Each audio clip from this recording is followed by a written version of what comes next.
Halo pejalan sunyi, selamat datang di Jalan Sunyi, ruang berbagi ragam literasi, terutama sastra dan teater. Di video ini saya akan berbagi bacaan tentang teater terapan. Apa itu teater terapan?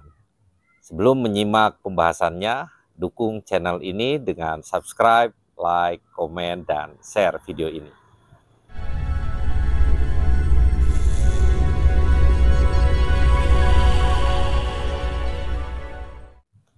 Istilah teater terapan ini sangat luas ya, bersifat inklusif dan tidak membawa agenda tetap yang fix ya, yang membatasi ya.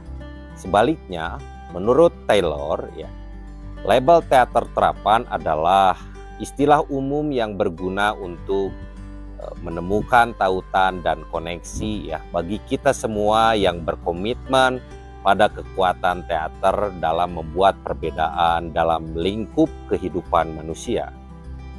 Kalau menurut Sehner, semua narasi tentang teater terapan ini menawarkan contoh jaringan praktek pertunjukan yang berbeda ya, yang berada di luar pertunjukan teater arus utama ya, teater mainstream, dan berlangsung dalam suasana non-tradisional ya, atau dengan komunitas yang terpinggirkan.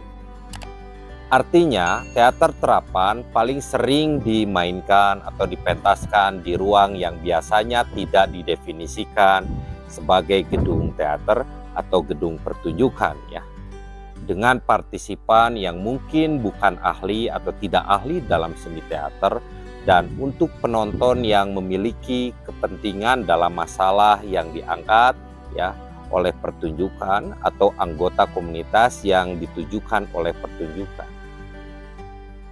Praktik teater alternatif terkait hal-hal tersebut ini secara historis ya telah diberi label dengan sejumlah istilah yang beragam, seperti teater akar rumput, teater sosial, teater politik, teater radikal, dan banyak variasi teater lainnya ya.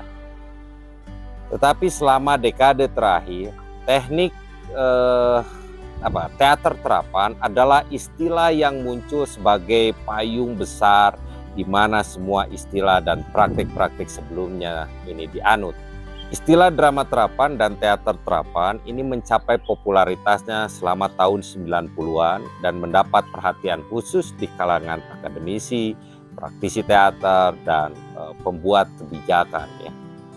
Teater terapan ini digunakan untuk menggambarkan bentuk aktivitas dramatis atau pertunjukan yang berada di luar arus utama ya, konvensional, lembaga teater, dan secara khusus ini dimaksudkan untuk memberi manfaat bagi individu, komunitas, dan masyarakat. Praktik-praktik yang termasuk dalam drama atau teater terapan ini beraneka ragam, seperti misalnya drama pendidikan atau teater dalam pendidikan kesehatan, teater pemberdayaan, teater dalam penjara, teater heritage, teater museum, dan reminiscence theater atau teater kenangan ya, yang mengingat sesuatu, dan lain-lain. Masing-masing bentuk teater itu memiliki teori, perdebatan, dan praktik yang sangat khusus ya, yang seringkali agak berbeda satu sama lain. Bentuk-bentuk teater itu memanfaatkan penelitian di berbagai cabang filsafat dan ilmu sosial, terutama studi budaya, geografi budaya, pendidikan, psikologi, sosiologi, dan antropologi ya, serta berkontribusi pada penelitian dalam studi drama, teater, dan pertunjukan. Dengan kata lain, drama dan teater terapan ini merupakan praktik interdisipliner dan bersifat hibrid. Praktisi teaternya ini bekerja di lingkungan pendidikan, terapi, dan komunitas selama bertahun-tahun. Tetapi munculnya istilah drama terapan, teater terapan, dan terkadang pertunjukan terapan ini menandakan minat baru dalam profesionalisasi bidang ini, termasuk mengkaji masalah-masalah teoretis dan politik umum ya, yang menyertai berbagai praktik mereka. Karena drama terapan dan teater terapan adalah istilah yang relatif baru, maka sampai saat ini belum ada konsensus nyata tentang bagaimana keduanya dirumuskan, digunakan ya. Deskripsi misalnya di suatu program pendidikan tinggi ya di bidang drama dan teater terapan ini mengungkapkan interpretasi yang berbeda. Di salah satu kampus di London ya, Central School of Speech and Drama, praktik teater terapan ini digambarkan sebagai intervensi komunikasi, pengembangan, pemberdayaan dan ekspresi ya ketika berkarya dengan individu atau komunitas tertentu. Dan nada itu digaungkan oleh Departemen Drama di University of Manchester ya, di mana ada penekanan lebih lanjut pada politik ruang dalam komitmennya untuk menerapkan teater ke ruang non-tradisional dan komunitas yang marginal atau terpinggirkan. Di Australia ya, jurnal online internasional riset teater terapan lebih menekankan secara politis ya, menggambarkan teater terapan sebagai teater dan drama dalam konteks non-tradisional, teater dalam komunitas, teater dalam bisnis dan industri, teater dalam debat dan aksi politik, teater dalam pendidikan dan pembelajaran holistik ya, atau pembelajaran sepanjang hayat. Perbedaan antara drama terapan dan teater terapan sampai sekarang masih diperdebatkan.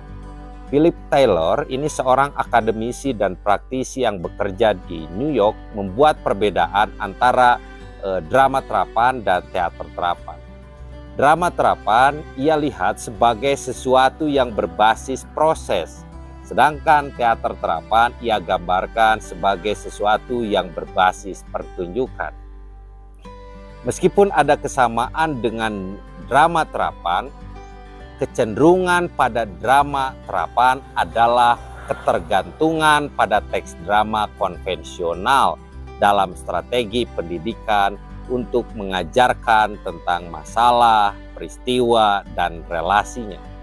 Sedangkan teater terapan ini didukung oleh nuansa pendidikan estetika yang sangat kuat ya, dan biasanya berpusat pada skenario terstruktur yang disajikan oleh tim pengajar, seniman ya, fasilitator.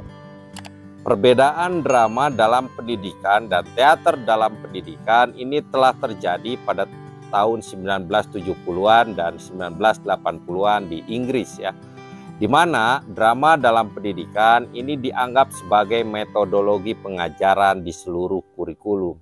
Dan teater dalam pendidikan ini melibatkan tim aktor, guru yang bekerja dengan siswa dalam program pertunjukan yang partisipatif. Namun dalam banyak praktek drama dan teater terapan, beberapa praktisi ada keengganan untuk membuat pemisahan antara proses dan karya berbasis pertunjukan ya. Mereka mengakui adanya keselarasan yang produktif di antara keduanya. Hal ini tidak hanya menimbulkan pertanyaan tentang bagaimana pertunjukan dapat didefinisikan di lapangan, tetapi juga menunjukkan bahwa istilah drama terapan dan teater terapan sering digunakan dengan cukup fleksibel dan bergantian. Definisi tentang disiplin tertentu ini senantiasa berubah seiring dengan pertumbuhan pengetahuan kita ya. Di satu sisi definisi berguna bagi para ahli, tetapi dapat membingungkan bagi orang lain. Dan pendapat tentang drama terapan dan teater terapan terkadang menyiratkan perpecahan dan perbedaan yang sebenarnya mungkin tidak ada ya, tidak perlu. Perdebatan yang menarik bukan terletak pada apa perbedaan bentuk-bentuk praktek pertunjukan antara drama atau teater, atau dalam menciptakan definisi yang ketat tentang apa itu drama terapan atau teater terapan ya, tetapi dalam mengajukan pertanyaan tentang apa yang dimaksud dengan kata terapan, untuk apa atau siapa drama dan teater dapat diterapkan, dan untuk alasan apa dan nilai-nilai siapa yang dilayani dan diwakili oleh pembuat teater terapan. Salah satu contoh bagaimana teater terapan berbeda dengan bentuk teater lain terletak di wilayah naskah. Sementara teater mainstream arus utama atau tradisional atau konvensional paling sering berpusat pada interpretasi naskah yang sudah ditulis sebelumnya. Sedangkan teater terapan sebaliknya melibatkan interpretasi sebuah karya teater yang dalam pertunjukannya mungkin tidak ditulis dengan cara tradisional atau konvensional ya. Pada kasus ini, pertunjukan teater terapan berbentuk improvisasi yang dipoles. Naskah yang ditulis secara formal mungkin tidak akan pernah direkam ya. Ada sangat sedikit contoh naskah yang lengkap, meskipun dalam studi kasus akan sering hanya mengutip kutipan saja ya. Saat Anda membaca beberapa studi kasus, Anda akan melihat banyak cara di mana teater terapan ini berbeda dari teater seperti yang dipikirkan kebanyakan orang. Salah satu ciri umum dari berbagai aspek drama atau teater terapan adalah seperti yang telah ditunjukkan oleh Judith Ackroyd ya, yaitu intensionalitasnya atau maksud atau tujuannya, khususnya menggunakan drama dalam meningkatkan kehidupan individu dan menciptakan masyarakat yang lebih baik. Ackroyd ini menekankan praktek yang berorientasi proses dan performatif dalam deskripsi tentang teater terapan. Para praktisi teater terapan berkeyakinan pada kekuatan bentuk teater untuk mengatasi sesuatu di luar bentuknya sendiri. Jadi satu kelompok menggunakan teater untuk mengangkat, mengkampanyekan, mempromosikan proses sosial yang positif dalam komunitas tertentu. Sementara yang lain menggunakannya untuk mengkampanyekan atau mempromosikan pemahaman tentang masalah sumber daya manusia di antara masyarakatnya. Misalnya masalah yang dihadapi karyawan di suatu perusahaan, para narapidana, penyandang disabilitas, para pelajar, dan lain-lain. Niatnya tentu berbeda-beda. Mereka bisa untuk menginformasikan, menjernihkan, menyatukan, mengajarkan, menyembuhkan, meningkatkan kesadaran, dan lain-lain. Gagasan bahwa teater ini memiliki potensi untuk mengatasi sesuatu di luar bentuk itu sendiri ya, menunjukkan bahwa drama terapan ini berkaitan dengan mengembangkan kemungkinan baru untuk kehidupan sehari-hari daripada memisahkan teater dari aspek kehidupan lainnya. Apa yang dianggap sebagai proses sosial yang positif atau nilai-nilai apa yang harus dipahami oleh individu atau masyarakat yang baru diberdayakan tentu saja berubah ya seiring waktu dan ditafsirkan secara beragam dalam konteks lokal dan global yang berbeda. Demikianlah pembahasan singkat tentang apa itu teater terapan. Di video berikutnya, saya akan coba bahas hal lain tentang teater terapan. Misalnya, bagaimana kemunculan teater terapan, mengapa teater terapan, apa tujuan teater terapan. Terima kasih telah menonton video ini. Jangan lupa subscribe, like, komen, dan share video ini. Sampai jumpa di video berikutnya.